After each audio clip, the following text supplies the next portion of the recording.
Selamat sore Dewan Juri yang terhormat dan tim afirmasi yang saya hargai. Saya Alexander Rizal dari SMA Regina Pacis Surakarta dari tim oposisi pembicara pertama. Tujuan saya di sini sebagai tim oposisi agar kebijakan publik yang sudah dibuat pemerintah dengan segala pertimbangannya bisa tersampaikan dan terlaksana di lapangan oleh segala lapisan masyarakat. Masuk pada sanggahan saya, yaitu pertama-tama saya ingin menyanggah terhadap pernyataan pada sisi afirmasi yang menyatakan bahwa sosialisasi kebijakan publik lebih baik tanpa keterlibatan influencer karena akan fokus ke masa yang banyak dibanding substansinya, melainkan hanya disosialisasikan oleh para ahli saja. Namun saya di sini tidak setuju karena malah dengan fokus influencer yang agar masa lebih paham dan lebih banyak kebijakan publik yang disosialisasikan malah akan menguntungkan pemerintah agar segera tersampaikan informasi dan regulasi yang ada. Misalnya, pada masa pandemi, jika para ahli saja yang mayoritas sudah berumur, mereka akan membawakan kebijakan publik ini dengan cara konvensional dan bahasa yang terlewat tinggi, sehingga malah pesan dan niat baik pemerintah tidak tersampaikan ke masyarakat. Memang, kebijakan-kebijakan publik ini harus didiskusikan secara komprehensif, namun jika masyarakat tidak ada yang tahu kapan akan terjadi diskusinya, malah ada influencer sebagai kunci mensosialisasikan kebijakan publik ini ke seluruh lapisan masyarakat akan memicu adanya diskursus baru yang dilakukan oleh masyarakat, terutama pada masa digitalisasi. Adanya simplifikasi malah penting agar masyarakat paham karena kebijakan publik banyak menggunakan bahasa formal yang kompleks. Malah dengan bahasa yang kompleks ini dan sudah dipahami, masyarakat tidak paham, bahkan tidak peduli dan malah menafsirkannya menggunakan bahasa mereka sendiri, sehingga malah niat baik dan pesan pemerintah bisa terputar balik oleh masyarakat yang tidak paham dan menggunakan bahasanya sendiri. Jika influencer dianggap sebagai sepihak dengan kepentingan politik, malah aneh karena mereka lah yang justru memicu masyarakat untuk komentar, untuk berdiskusi di ruang-ruang media. Kalau masyarakat ada yang misinterpretasi, hal ini bisa ditanggulangi oleh Kominfo yang ikut komen-komen di media sosial influencer tersebut.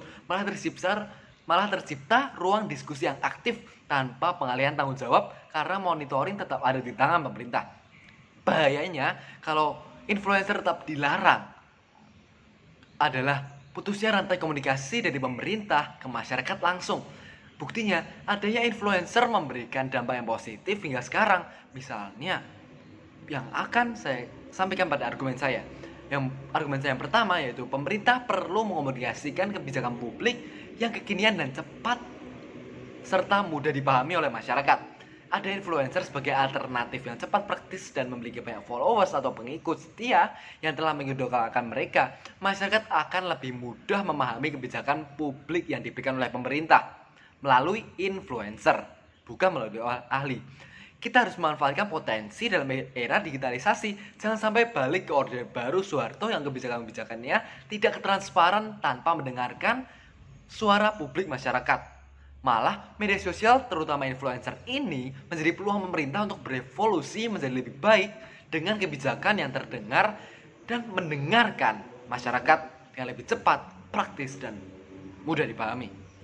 Media sosial menjadi solusi strategis karena ada simplifikasi ini dari influencer dengan bahasa yang komunikatif kepada masyarakat luas, bukan berarti mengurangi kualitas dari substansi kebijakan tersebut, malah memberikan pesan yang mudah dipahami ke generasi kekinian tanpa mengurangi kualitas, karena pesannya tetap tersampaikan dan masyarakat bisa merasakan dampaknya dan langsung melaksanakannya, terutama pada generasi X, Y, Z yang lebih tidak memiliki kompetensi dan pemahaman untuk mendengarkan sosialisasi dari para ahli, melainkan lebih paham jika disampaikan oleh para influencer. Ini bukan berarti peralihan tanggung jawab dari pemerintah ke influencer, namun koordinasi dan kolaborasi yang terbutuh efektif bagi anak-anak muda untuk dapat berpartisipasi aktif dalam pembangunan negaranya. Malah mereka bisa menoreh kreativitas mereka dalam ikut mensosialisasikan dan mengimplementasikan kebijakan itu. Malah pemerintah akan terbantu. Argumen saya yang kedua yaitu kebijakan publik harus sampai dan dilaksanakan oleh seluruh lapisan masyarakat. Karena kebijakan publik sendiri bertujuan untuk mengatur kehidupan penduduk yang berada di suatu wilayah tertentu agar tercipta ketertiban, kenyamanan, dan keamanan bersama. Maka harus tersampaikan ke seluruh lapisan masyarakat, bukan yang ahli dan berkompetensi saja. Dengan adanya larangan ini, malah kebijakan publik tidak akan terlaksana di lapangan.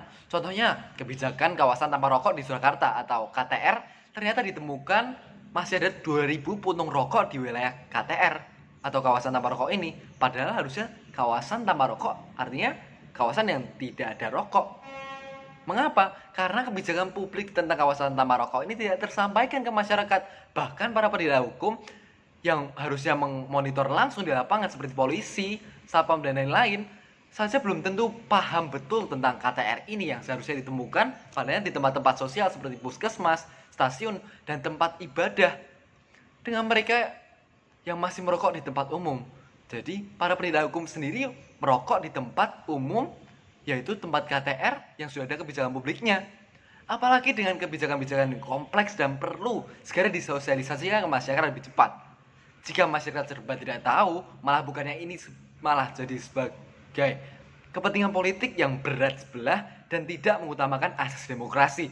Cita-cita bangsa Indonesia yang tercantum pada Undang-Undang Dasar Negara Republik Indonesia 1945, alinea keempat adalah memajukan kesejahteraan umum yang akan terlaksana jika kebijakan-kebijakan yang akan mensejahterakan ini sampai ke masyarakat. Maka ada influencer dalam mensosialisasikan kebijakan ini malah perlu dan terbukti Kementerian Keuangan mengajar Mary Riana untuk menjadi kunci kampanye tentang membayar pajak dan lapor SPT. Kita yang biasanya hanya melihat poster-poster pemerintah tanpa memperhatikan benar-benar isinya karena terlalu kompleks, malah sekarang mendapatkan isi kebijakan publiknya benar-benar dan langsung bukan hanya dapatkan pesan saja, tapi langsung call to action, yaitu masyarakat bisa langsung untuk diajak untuk menerapkan kebijakan publik itu yang sangat pasti diharapkan oleh pemerintah.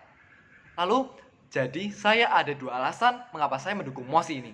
Karena 1, pemerintah perlu mengomunikasikan kebijakan publik yang kekinian dengan cepat dan mudah dengan cara strategisnya yaitu menggunakan influencer. Yang kedua, kebijakan publik harus sampai dan dilaksanakan oleh seluruh lapisan masyarakat, bukan hanya golongan ahli agar dapat diimplementasikan langsung di lapangan. Oleh karena itu, saya sebagai tim oposisi sangat tidak setuju dengan mosi ini dan terima kasih, selamat sore.